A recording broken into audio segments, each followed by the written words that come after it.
Hey guys, welcome back to my backyard grow show.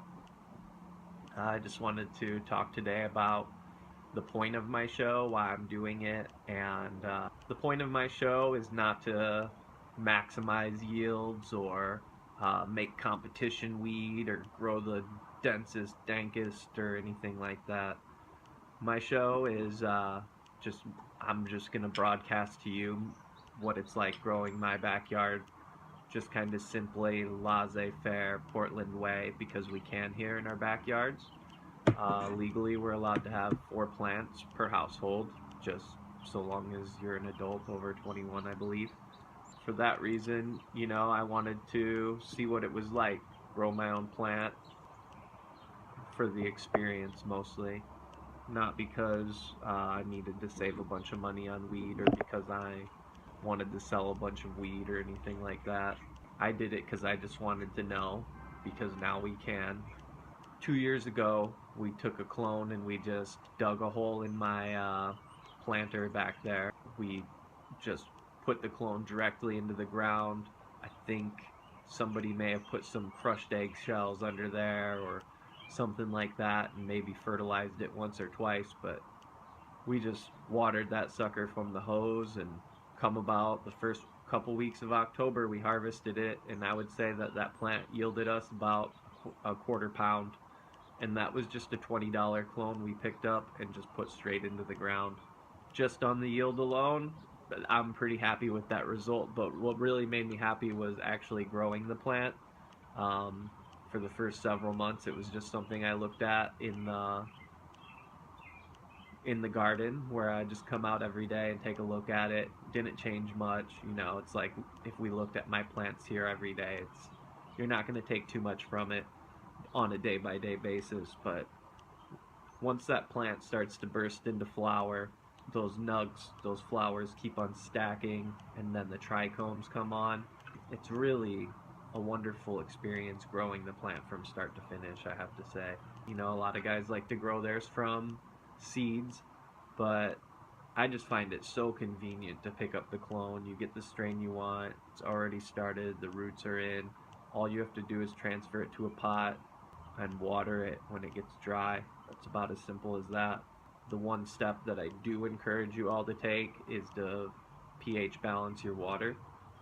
And all you need is this little kit.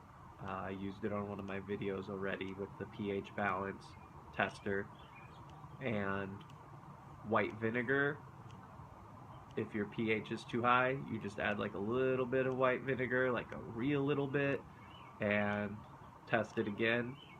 See how low it brought it. If you dumped in a bunch of vinegar, even like, I mean, you need a little bit. And then vice versa, if your pH is testing too low, you can bring it up by adding baking soda. Just sprinkle in a little baking soda, retest the water, see where it's at now. Um, if you go too low or too high by adding in your own chemicals, vinegar, baking soda, I would just toss out that whole bucket and start again. I would not play the game of, oh, well, I lowered it with vinegar, now I'll raise it. Oh, now it's too high, now I'll lower it. I would just start over, fill the bucket up again.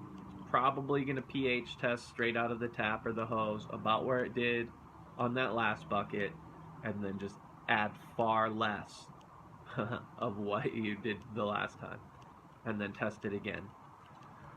And you'll get a knack for it. You'll know your hose. I would say mine changed a few times over the summer where I was having to add baking soda and then I wasn't. But we'll see how it goes this year. Very simple.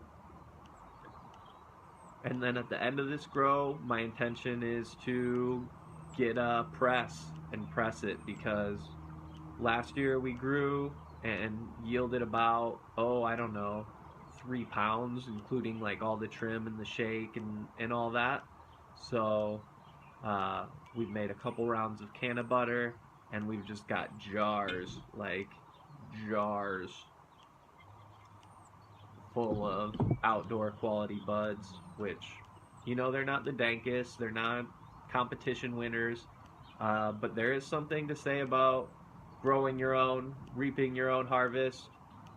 And also, you know, scientifically speaking, I've heard some cannabis experts talk about that the weed that gets its energy directly from the sun will actually produce different cannabinoids, and you're actually getting some kind of different experience from the outdoor than the stuff grown with the artificial lights, steroid, science weed, or whatever. So,